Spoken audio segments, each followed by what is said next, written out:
Craig DeGeorge, along with the living legend, Bruno Sammartino. Nice to be back with you, Bruno. Thank you, Greg. Good to be here. All right, I'm ready for a big one. I know you are too here. Universal Wrestling Federation style, and we've got a great hour from New York City. And our featured match today is a very unusual tag team match. We've seen, of course, the Ace Cowboy Bob Orton over the weeks. We have seen Cactus Jack. Now they are together. And they will be going up against Wet and Wild, a new tag team, relatively new to the UWF. Well, Wet and Wild, there's no question. These are two exciting young guys. They both can wrestle. They're full of energy. They love what they're doing. But they're against a couple of guys. Orton, the veteran, of course, who knows every trick in the book. And what can you say about Cactus Jack? Boy, talk about an unpredictability. So it's going to be interesting. What can these two up-and-coming young stars do against veterans, but especially a guy like Cactus Jack, who's so unpredictable? He's nuts. The man is nuts. To put it mildly. So it's going to be very interesting to see what happens in this match, but it's going to be exciting, that I assure you. All right, fasten your seatbelts, folks. We've got a big hour of excitement, and right now, let's hear the rest of the card from our ring announcer, Frankie. Craig and Bruno, you're absolutely right. We have an extremely exciting night of wrestling coming our way. Then let's take a look at that lineup right now. Gentlemen, it's another Dynamite Fury Hour card, starting with the exciting newcomer from New York City, Chris Michaels.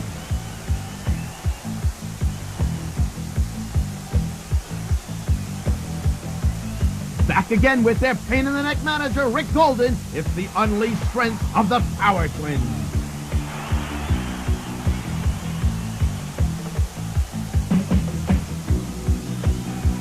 From Honolulu, Hawaii, a big fan favorite in the UWF, the mild-mannered strongman, Don Muraco.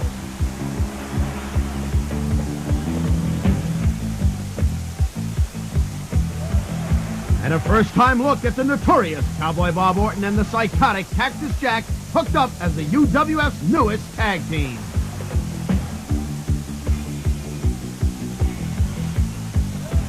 Ask the Wrestlers answers another lucky fan's question. And Captain Lou Albano slides into his corner for another of his crazy interviews.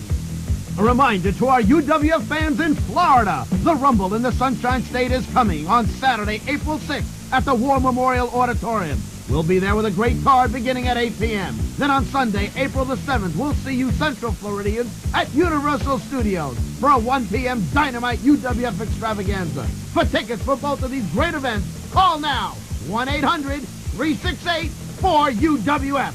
See you in the Sunshine State in April. The UWF Power Line is waiting for your call. 1-900-420-4UWF.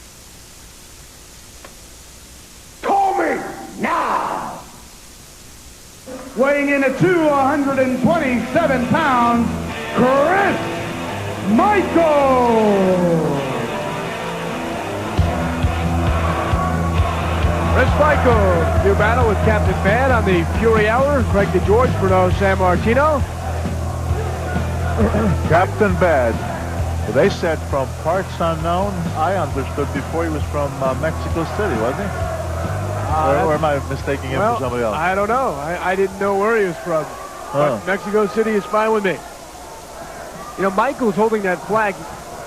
He served in the U.S. Army for 4 years. He was in the U.S. Army for 4 years? U.S. Army, as you take a look at Captain Bad, and Michaels was telling me that his unit, the Bravo Company 1st Battalion 40th Armor, is now in the Persian Gulf, and he says we have some apple pie ready for you guys. He wishes his buddies, of course, a safe time over there and a speedy trip back. Chris Michaels and Captain Bad. Well, this Chris Michaels, a nice takeover. You know, if he lacks anything, this Chris Michaels, size, because, he's not the biggest guy you've ever seen that ring, but this guy, he makes good wrestling moves. He has good knowledge, of the game, and he's very quick. And yet, for not being a real big guy, he's durable. What I mean by that is that we've seen him through the weeks take some pretty good blows, but he has this business about coming back. If he, I don't know, if I could see a guy like this put on maybe 15, 20 pounds, but good, solid 15, 20 pounds, it might make a big difference to him. Because this guy is a quality wrestler. He's an exciting guy to watch. He's very talented. That would be a good piece of advice for Mr. Michaels.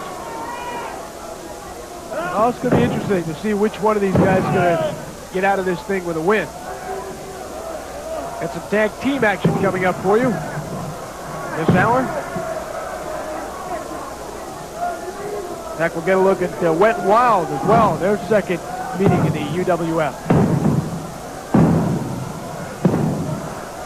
Michaels, well, I don't know what all those spins were, but he did throw down his opponent. Beautiful moves from that Army roll, roll or whatever you want to call it, a spin on the back of Captain Bad there, and then he took him over with the side drag. Very nice. That's what I'm saying. Very talented young guy. He really is. I enjoy watching him. He has some flash, but he didn't get thrown around. I think that weight factor is not to his advantage. Take it down. Power slam. No, he kicks out.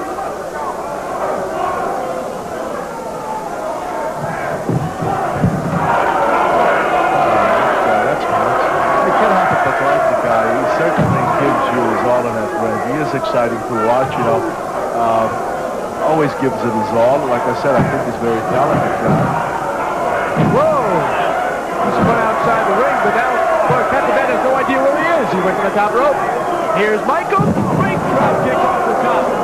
Great drop kick. That might be enough. Yes. That was one of the most impressive drops I've seen in a long time. Came off that top rope. I mean, after he went out there, after he flipped over there, ran across the apron, jumped on that top rope, and came up with a drop kick, and that made him the victor. Very, very good. That was a beautiful move. I thought he was hot dogging it a bit going into the one side when he flipped over. Didn't appear he needed to, but obviously it was strategy because he quickly ran to the other side, came off the top rope. Captain Bad thought that he did that. He thought he was gaining the advantage, but as you said, this was Chris Michaels hot dogging a little bit and turned it into a beautiful move. That was something else. Let's hear more about it with Herb Abrams. Chris Michaels, an up-and-coming star here in the UWF. You're a great talent. What success do you see for yourself in the future here in the UWF, Chris? Well, first of all, I want to let everybody know that it's great to be a native New Yorker, and it's great to be in front of everybody at the New York Penta Hotel. Second of all, like the red, white, and blue, my colors don't run, and neither do I. I may not be the biggest man in the Universal Wrestling Federation, but I sure as hell ain't the weakest. And let me tell you something, Mr. Abrams. It's not the size of the dog in the fight. It's the size of the fight in the dog. Ask the Wrestlers is next on the Fury Hour. With many of our troops home from the victorious Persian Gulf War, the UWF is not forgetting those who must stay for very complicated but necessary cleanup operations. Remember them and provide proceeds for their needs. These Support Our Troops t-shirts are still available for a limited time only. For your shirt, send $15 in check or money order to Troop T-Shirts, 702 Washington Street, Marina Del Rey, California, 90292. Remember, proceeds go to our remaining troops in the Persian Gulf. It's another Ask the Wrestler segment and a chance for our fans to participate in the UWF Fury. This week's question was sent to Steve Ray by Beverly Schmidt of Hillsboro, Oregon. Beverly wants to know where and how he got started in pro wrestling and if the Wild Thing is married. Question number 1. I started in professional wrestling in Kansas City, trained by one of the best old-timers in the world that got blackballed in the business, and that was Sonny Myers. The guy is the best, number 1. Question number 2. Am I married?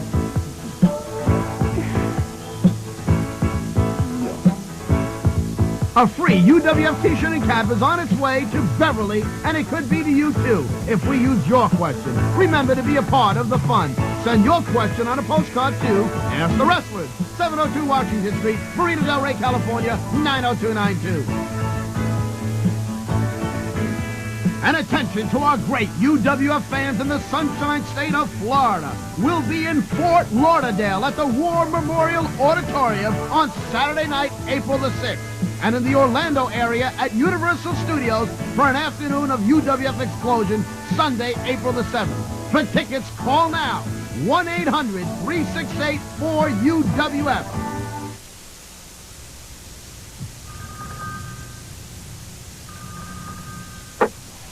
That ring is your link to all the news and goings-on in the Universal Wrestling Federation. Find out where the UWF is going to be next.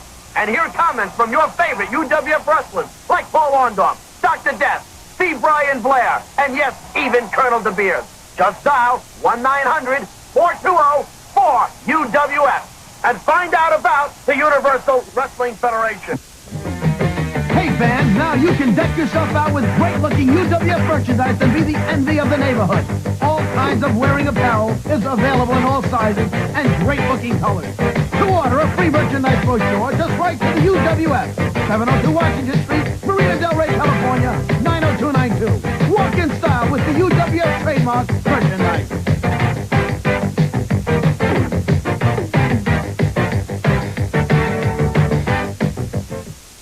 Weight of 635 pounds, they are the Power Twins. Okay, children, calm down. Calm down. Well, the Power Twins, time to say faster, I think. Children, sit down, have some milk, please. Sit down. Now, you guys might want to go home. You know what's happening here. They're undefeated. The one, the only, the Power Twins. All right, some words from Rick Golden on his undefeated tag team. They are undefeated. I'll agree with that. Hey! And they are impressive. Hey, baby, brother! This This is all you can scream up. Brian Donahue. He's sort of new. I'm not too familiar with him. Did you hear what he said? Don't pull the big case me over real fast. He said, is this all you could scrape up for us, Mr. Abrams? All you could scrape up for us, huh? He has not heard of Brian Donahue either. Well, this Brian Donahue, he's new to me. I'm not too familiar with him. He certainly is a big guy. We know, of course, Carmine Albano, so we will see. We will see what kind of opposition he can provide for the Power Twins. But wouldn't you just like to see somebody grab that golden character, huh? There's something about him that is so sort of cocky, arrogant little guy, isn't he? You want to just power slam him, don't you? Yeah, no, not really. I like to do like a press with him over inside the ring to see how many rows into that audience I could throw him to. Oh, he really does get under your skin, huh? Yeah, he kind of does. He really does. All right, well, the Power Twins here, they have been among the, I would say, most impressive we've seen. Certainly the tag team, they would have to be number one at this point. Larry and Dave are the Power Twins. You can't take anything away from the Power Twins. I mean, fans may dislike them and all, but these guys are big, they are strong, they are tough. There's no question about that. And I'll tell you what, I think that they can go against any other combination today and do quite well for themselves. So I just think that they have a lot of talent besides its size and power. What Rick Golden is doing with Herb Abrams, looks like he's giving Herb a piece of his mind. And knowing Herb, I think Rick will hear a piece of Herb's mind as well. Absolutely. There's an arm drag by Carmine Albano, which is executed nicely on a big man like one of the Power Twins. But now, unfortunately, he's going to pay for that move because as he is caught in a bad corner. Oh, got him out of the corner. Got him out of the corner. Just the roundhouse left. Oh, he was tripped up by the Power Twin in the corner.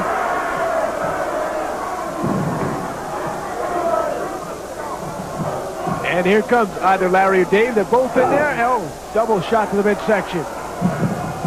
Rather sizey midsection, by the way. How can you mentioned their first names. How could you possibly tell which one? I really, honestly, that's why I'll say Power Twins, so I'm going to call it. No, I never know. Really, can you tell who's in the ring? I haven't a clue. Well, I know it's one of the Power Twins. This is becoming a comedy act trying to figure this out. Larry and Dave. Give up. Yeah. Look out. Double elbow. That was both Larry and Dave. That's an easy way to get around it. That's it. Now we know it's Larry and Dave in the ring, folks. One of these days, we're going to figure out some small, minuscule detail that will be the key to solving the mystery. Right now, Carmine Albano and Brian Donahue cannot solve anything. I'm thinking the beard of one of them is a little bit thinner. I don't know which one, but yes, I Good takedown there. Trying to put him away. He's going to take his time, it appears, with Donahue. You know, I hate when somebody's down for the count and they jerk him out for the count. Just one time, I would like to see something happen where that very person they had done for the count of 2 somehow can come back and get the same individual for a count of 3. Wow, it was absolutely delightful. And meanwhile, that was an awesome back body drop that Brian Donahue just took. It really was, and he landed very hard at his feet. Nearly came back standing. And again, let's see what happens this time. They bring him straight down this time. And he landed on his shoulder there. You know what? He landed on his shoulder on the side there, but he came very, very close from landing right on his head. Oh. Now here comes from a back-breaking position to you're probably going to see an elbow here right on the neck. Yes, sir. That's that power ending, and Donahue, a big man, goes down hard. And that should be it. Yes, sir. Galvano comes in to check out his teammates. These guys, as advertised, here the Power Twins. Power Twins are victorious again. Yeah. Look at that little weasel between them. That guy is irritating. Do unto others before they do unto us is the golden rule motto, and they did it here. Plenty more to come. The wacky and wild man with rubber bands, Captain Lou, in his corner is next.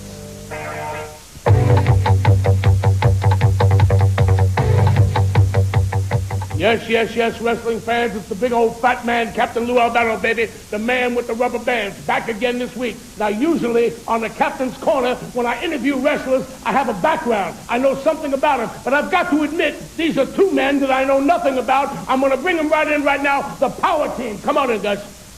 Lou, that's the Power Twins. We're the only identical professional wrestlers in the game today. You might not know who we are, but there's millions of people out there that do know who we are. What's your name? I'm Larry. Larry, you? I'm Dave. And let me tell you something, Lou. We've traveled halfway around the world. We've been in Africa, Europe, all over North America, South America, and all over the United States. And let me tell you something. This guy, Herb Evans, wants some talent. He's found it right here, baby. That's us, the Power Twins. Well, listen, Larry. The only identical twins in wrestling today. Well, let me say this, Larry. I've got to say you're a big guy. I mean, you guys must be a Wait, combined... I'm Larry. All right, I'm sorry. Larry, let me say this. You guys have to have a combined weight of well over 600 pounds, am I right? You're right. Now, I know in tag team combinations, because you know I've handled tag teams well, you've got to have that continuity, that quick tagging. I believe, is that how you work, quick tagging in and out of the ring? Identical twins work better than anybody in the game today. Well, it could be Let me tell you confusing. something, Lou. Yes, Larry. He's Larry. I'm Dave. sorry, Larry. Okay, go ahead, Dave. It doesn't matter which one of us is in the ring. It doesn't matter. You can't tell who's who. It doesn't matter because you're going to get beat no matter who's in the ring with us. Well, I've got to say, wrestling fans, this can be highly confusing. Imagine 2 identical twins in the ring. The referee's got to be confused, not to know at what time, at any given time, who tags who's in the ring, is the right man in, is the wrong man out, who can it be? Larry, I mean, how does the referee... Listen, yeah, Larry... you're confused, they're going to be confused. It don't make a difference. Wait. You got the top talent in the world. Well, I've got to say, right here in the Universal Wrestling Federation, they've got the best. And when they brought these 2 big monsters in, well over 600 pounds, baby, I'm telling you, the tag teams in here have got to look out, and they've got a double thing against them because you're not going to know who's who. So Universal Wrestling said they'd bring you the best. Captain Lou Albano said, I'll bring you the best, and this is them. Okay, Larry, and okay, Stanley. I'm Larry. You're Larry. Hey, Okay, Larry, yeah, what are you? All I can tell you is bring them on. Bring them on, baby. Whatever you got, Herb Evans, just bring them on. We'll take them. Bring them on.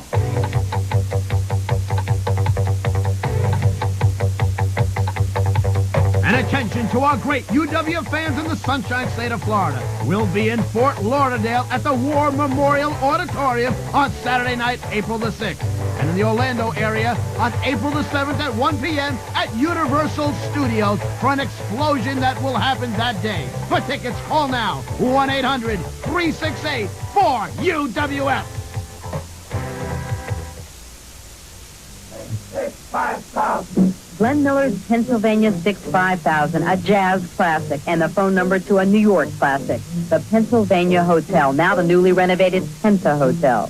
The Penta is located in one of New York's most dynamic areas, just blocks from the city's highlights, and across the street from Madison Square Garden. No matter what your needs are, Pennsylvania 65000 is the number for one of the most legendary hotels in New York, the Penta Hotel.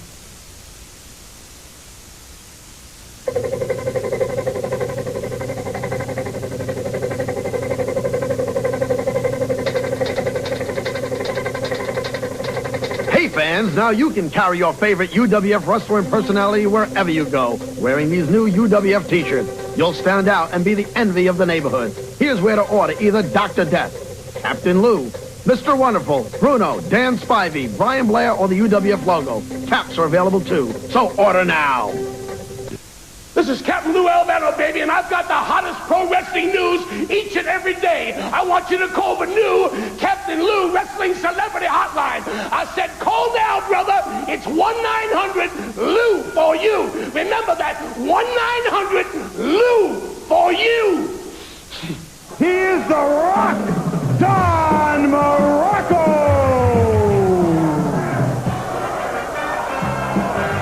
The Rock, Don Muraco. And Dusty Wolfe here on the Fury Hour. Now this Dusty Wolfe, I don't know if you remember him from a couple years back. Yes. Greg, he looks to me, at least it appears to me, like he's really slimmed down quite a bit. Wasn't he a lot heavier? Yes, he was. Didn't he have blonde hair too, or am I mistaken? I think so. Right? But gosh, he must have dropped, I bet you, 30, 40 pounds. Amazing what the sun could do. That was in the summer, and the hair probably with the sun and maybe some lemon or something, right? Perhaps. Perhaps. All right, The Rock, Don Muraco, always stalking, always on the attack. Look at that. He didn't even touch him, and Wolfe stepped out of the ring.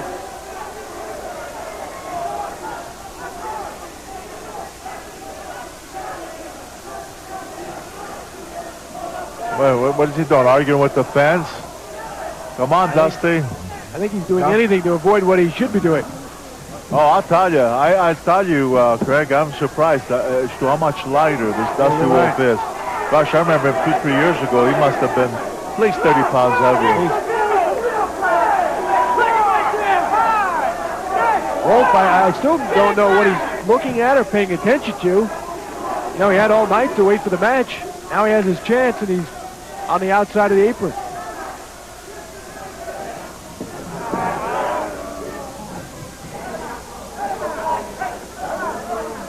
Muraco waiting there. He won't be waiting to get hit, though. I think he's trying to figure out just what this guy's all about. And he's seen him before, too, I'm sure. You know, the way he had Muraco against the rope looked like he really wanted to throw a right at him, and then he backed off as if like, nice guy. I think he was afraid to get Muraco angry. Because Muraco, I think, is very familiar with Muraco and Muraco's capabilities. Wolfe may have thought he would hurt his hand. Hit the Rock. Hurt his hand like that.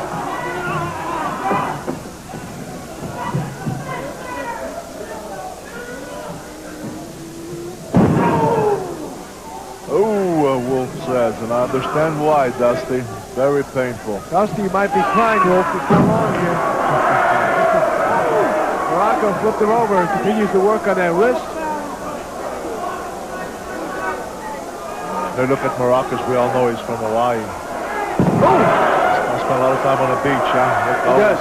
Extremely well done. Loves getting out there. He water skis quite a bit. A lot of surfing, he tells me, too. He enjoys surfing a lot. I'm always fascinated when I watch those people surf. That looks like a lot of fun. You ever try it? No, I never have, and I don't think I'd be too good at it, frankly. I've been in Hawaii a lot of times on my way to Japan or Australia. On my way back, I've been to their beaches. Yeah. Swimming, I love to swim. I like to ride the waves, you know, when swimming. I always had a good time doing that. But I never tried those things. Me neither. I think you got to be a special breed. Yeah, well, you look like Sunny Beach or Don Muraco, I think. Yeah. Well, the Wild thing looks like a surfer, but I don't know. He does, yeah. But he's from Kansas City. Yeah, so where's he surfing at? I don't know if how much surfing there's in Kansas City. No. But what we're seeing in this match is that Muraco all the way. I don't think that Dusty Wolfe has really done anything at all. Any significance to Muraco so far. It's been all Muraco. I think, you know, Muraco hasn't even delivered any really big blows. And does it just? Oh, that might make him deliver a blow or two. I was going to say, he's just been applying holds on it. But with this kind of behavior from Dusty Wolfe, you might see Muraco get a little angry and come back and deliver those blows that he has not delivered yet. Yeah, you wonder if it was a mistake for Wolfe, although he has to have some kind of attack here. That's true. You know, he goes in the ring against the likes of Muraco. You got the upper hand. You got to give it your best shot. Otherwise, what are you doing in there? But the mistake he just made is he had Muraco down. I don't know how hurt Muraco really is, but he starts looking at the audience and says, "Look at me," and he allows Muraco to get up, and that's a no-no. That's a very dumb move on Wolfe's part. And now Wolfe into the top turnbuckle. A little bit wobbly. A little more wobbly and a couple more of those, and he'll be completely. Look at that. It'll be a weeble wobble. No, you know what you're going to see here? Let's see if he does that his version of the pile driver. You betcha. Got it. There it is. And it's good night, Dusty Wolfe. Pleasant dreams. This match is history. The winner,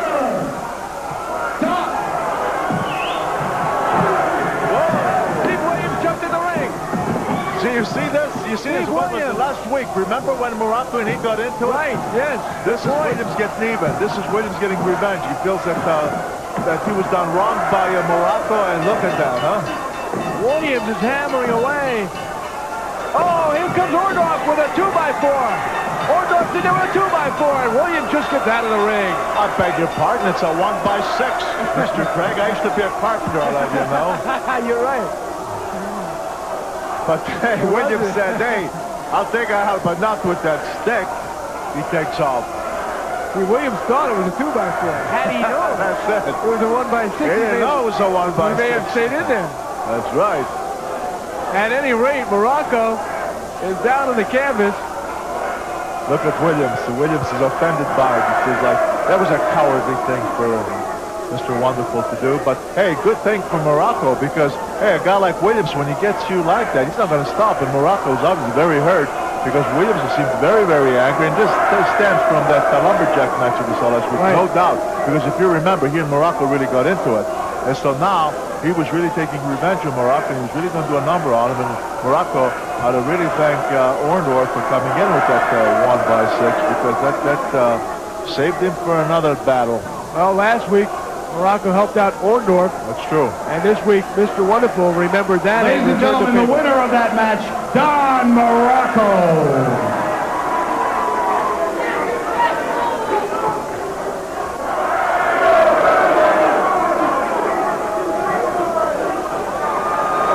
Steve Williams, you did it again.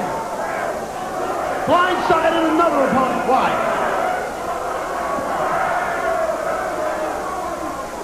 All these people witness.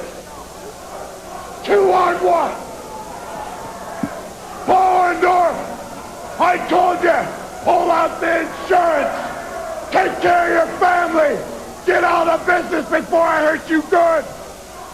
Now, you have the gall to challenge. Take care of your family. Get out of business before I hurt you good. Now, you have the gall to challenge me. Challenge me to a cage match. Well, Polly, you know when a man is in a cage and there's nobody but a raw meat in there, you know what's gonna happen. He'll tear that raw meat. He'll eat it. He'll shred it until there's no more left. That's right. Orndorff, cage match. Put your name on the dotted line because I'll be there, Polly.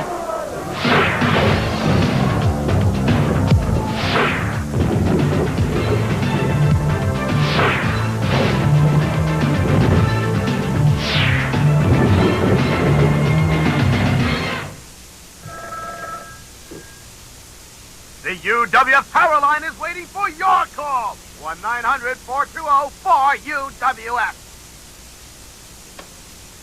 Call me now. Accompanied by their manager, the one and only Golden Great, John Tolos. Cowboy Bob Orton and Cactus. All right, Crazy George back with the living legend. And we're getting set for a tag team matchup. Just introduced, the Ace, Cowboy Bob Orton, and their opponent, Wild One, weighing a combined weight of 515 pounds. They are known as Wet and Wild, Steve Ray, the Wild Thing, and Sunny Beach. Sunny Beach. And Steve Wolfingray against Bob Orton, and the unpredictable one, plus somebody on the side says the Golden Geek instead of the Golden Greek. So let's not exclude John Tolos. He's here too.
Let's get a good look at him and see how see how they are progressing.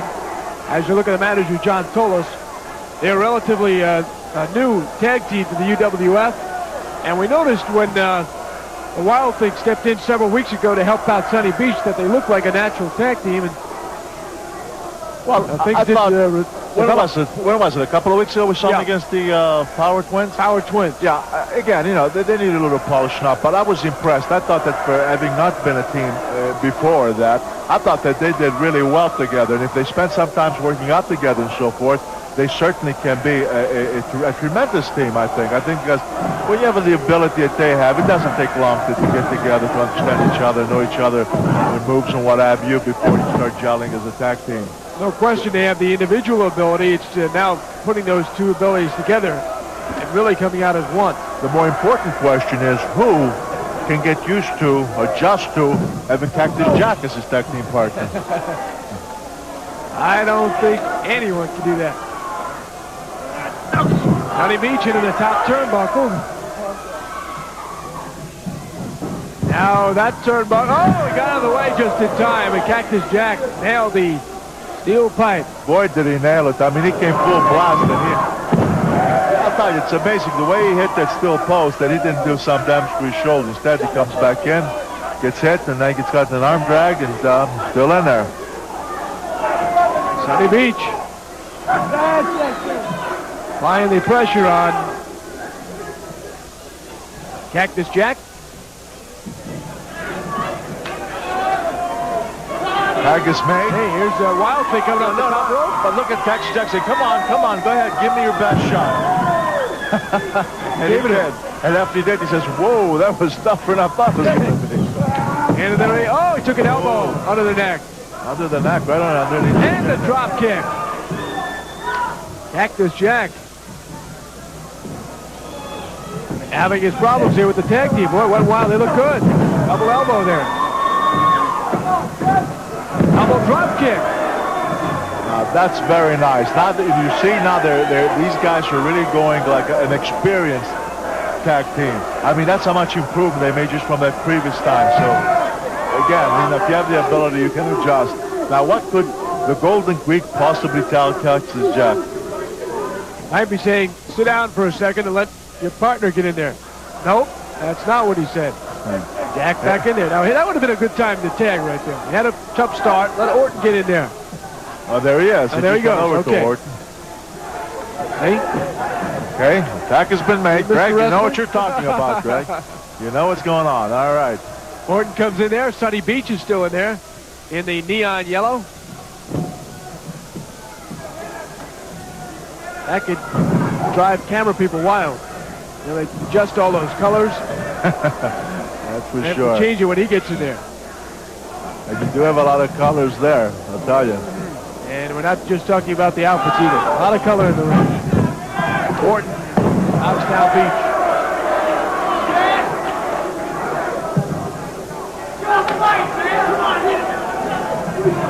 Orton got a pretty effective hold in there.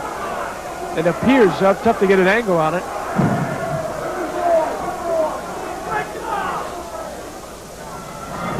And Beach is going to tag out and bring in the Wild Thing. Wild Thing in there, very fresh. Ooh, probably not any longer. Very fresh and very dizzy right now. Yeah. And look at Orton with a series of rights.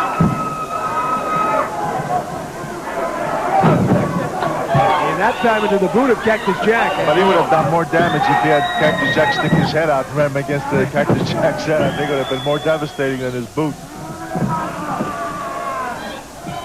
You know, sometimes you tend to make a little fun of Cactus Jack, but you know something? What makes this guy extremely dangerous is when you have the ability to take punishment like he can and take those blows on the concrete floor and what have you, like he can, and then of course he can deliver. This is a guy that can discourage a lot of opponents because, you know, when you're in there, you throw your biggest blows from the front, and this guy just comes back at you. You know, you say to yourself, gee, what do I have to do? You know, what does it take? And then that sometimes can really do a psychological number on an opponent. And Cactus Jack is a very rare individual. In fact, I've seen him get shoe plaques. I've seen him take body slams on concrete floors. I mean, not too many guys. In fact, I don't know of anybody that can take him fight like he can and come back in the ring and take over an opponent and win a match. So he is a very unusual guy, to say the least. You're always asking yourself, how am I going to get to this guy? Well, you know, exactly. Exactly. Orton, though, has come into the match, taking down the Wild Thing. Dick Kroll getting a good look at it. Third man in the ring. Now Orton, did he reach out? Yes, he did. Jackson there. Orton just staying there, too. John Tolos pointing. And as he did point, Cactus Jack, and they're doing a 2-on-1 job on Steve the Wild Thing Ray. Now, Kroll has got to know that there are tactics a manager's going to use. You just can't turn your head because the manager points. That's for sure. That's for sure. Oh, very effective clothesline by Cactus Jack. And, well, I think it was Tolos who might have the 3 count. Oh, okay. I was going to say. Because I thought I heard a 3. And you're right. That was Tolos. Referee John Tolos may have had a 4 count in that one. Dick Kroll says, no way. I'm the one who has to give that 3rd count. Tolos says, no, you do it faster. Now he's really raked the face of the Wild Thing here. Orton. Kind of messed up that pretty face.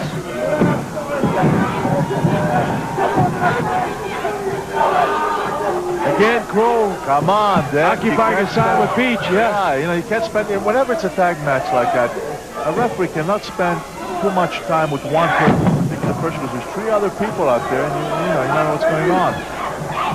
You have to have almost eyes in the back of your head when you're a referee in a tag team match like this and with people like Tolos stand on the outside. Orton chopping away at the neck of Steve Ray. Oh, he's yanked on the hair, too. He is a real dangerous. He's a bit on the dirty side, too. I mean, let's come right out and say it. Orton will not necessarily go by the rule. Look at Tolos in there. He's pulling the hair back, too. The ref can't see that. And Jack is hammering away. Orton's coming in there. And all of a sudden, what should have been 2-on-2 is 3-on-1. And they got to twist it up with the ropes. Well, you know that Tolos, he knew all the tricks when he was wrestling. He's a manager. He certainly knows all the tricks, don't he? He really helps out his men quite a bit. Side headlock on Ray. Beach is trying to get in there. He's been on the sideline for a while. Been on that apron.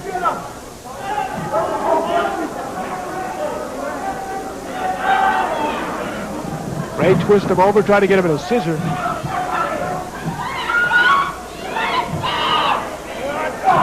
And Jack with a shot to the neck. He tags in. Ray has got to get out of there. Unfortunately, he's in the wrong part of town right now, and he can't. Well, you know, these 2 guys, Cactus and Orton, tag on him, and they keep him in that corner. And it's very difficult for him to get away. And they just won't let him. And when he might have a chance, there's the Golden Greek, or Geek as somebody else out there at his sign, who grabs his leg or what have you. And Sonny Beach is very anxious to get in that ring, but somehow, right as of now, no way. No Hey, chance. as the crowd, Bruno, is chanting wild things, Steve Ray, sensing that enthusiasm, able to get up. But now he You'd be goes back down. surprised, Craig, when you could be in trouble like that. You're in the receiving end, and when that audience starts chanting your name or what have you, I don't know, they can bring strength to you that you didn't think you had left, and it's just amazing what it can do for you. Looks like it did that for Steve Ray. I know many years ago I'd be wrestling in the garden, and I'd be against a tough opponent like a Killer Kowalski, Donahue, Jonathan, or Big Bill Miller. These were giants. And I'll tell you, the fans would start chanting, my name. And somehow, it's hard to explain. It was just like somebody just threw a bolt of power into you, and it seemed like from in such a weakened condition, it seems like you just got rejuvenated, and it was just amazing what fans can really do. The enthusiasm.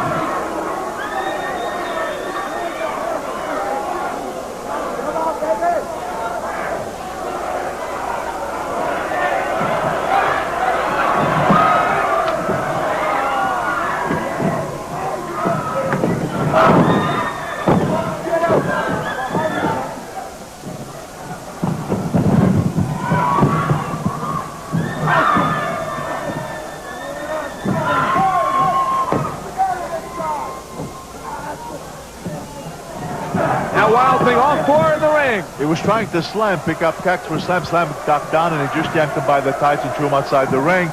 And I thought he was going to go after Sonny Beach, Cactus Jack was, but instead, look, he sees that Orton's getting the worst of it. Where's Jack? Oh, Jack's got the surfboard. Cactus Jack's coming over. Tolos is working on Sonny Beach. And, boy, this could be a wipeout he doesn't want to see. No, test of strength with the surfboard. And he slams it back into the head of Cactus Jack. Sonny Beach able to recover there. Now he's got the surfboard. Yeah, he said. Look out! Oh, what a shot. He hammered him. What a shot. Come on, catch Tolos with one, too. Oh, look at the blood. Oh, did he blood? Boy, see, he split him wide open. Look at that. Oh. Did he split him open or what? What he did, he hit him with tremendous force. Boy, that split Cactus Jack wide open. He hammered him. Now he's going after Tolos. Of course, Cactus Jack always has that look like he's enjoying it. Although right now, no, he's hiding. Oh, he surprised him around the corner. Beach had that chair, and he was surprised by the bloody Cactus Jack, who may be bloody, but he still has his strength. This could get ugly here. Tolos getting a good right hand in. Tolos another clock. Williams. Close up. Looks like nothing is opened up yet. Williams take it down.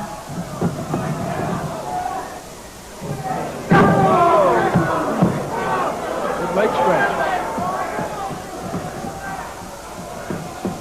Orndorff is a good tactician, isn't he? Yeah, what's he going for? A figure four leg lock here? Tried to, but he ended up taking a boot right to the face. And that'll give Williams time to get out of the middle of the fricas. Charge the Oklahoma Stampede, and he knocks down the ace. When Williams delivers that tackle, I mean, he really, he knows how to use his weight. What's he going to go for here? Backbreaker. Yeah, it looked like it was going to be a pile driver. Now it's a backbreaker on Orndorff, Mr. Wonderful. This used to be my favorite submission hold, especially throughout the 60s and 70s. I always used to use this as a finishing hold. Really? Devastating move. You don't see it very often, though, do you? No, not anymore. Very seldom. With that backdrop by Orndorff.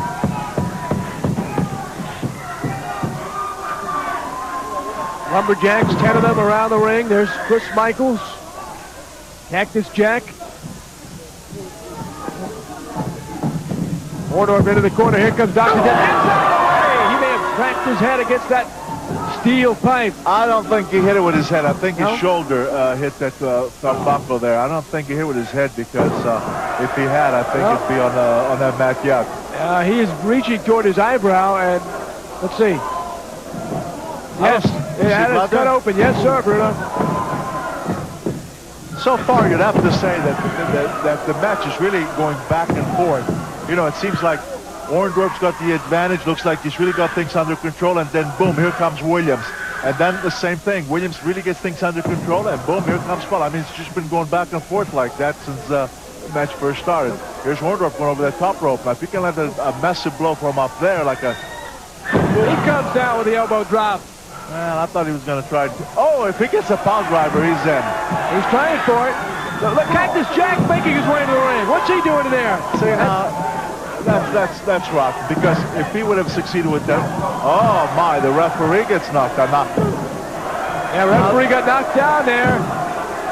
And Orton trying to keep all the other lumberjacks out. Look at that. Mike was trying to wake up referee. Now, you see what we're seeing here. Look what Orton is doing. He's blocking Orndorff from going out, and Williams is just pounding and pounding away. Referee's unconscious there. Now, what happens here? What happens is Orndorff ends up taking a beating. That's what happens. Well, I know, but what's a suitcase? Look at this. Now he's got, Tolos threw got a suitcase in there. Oh, he's going to try and pile drive on the suitcase. He's clotheslined by Muraco. He was going to try to pile drive on top of that suitcase. Yes, he was. Now they're trading big rights. Look at Muraco. He thought he was coming here as a lumberjack. Now he's in the middle. Muraco's intervention just seemed to irritate Dr. Death, but the real villain for him remains all Mr. Wonderful Orndorff. And they will meet in a steel cage match that we'll have for you in a few short weeks. What a match that's going to be. Just a reminder, April 6th in Fort Lauderdale, April 7th in Orlando, Florida, and we'll be telling you about our great pay-per-view event in June in the next few weeks. UWF, the Universal Wrestling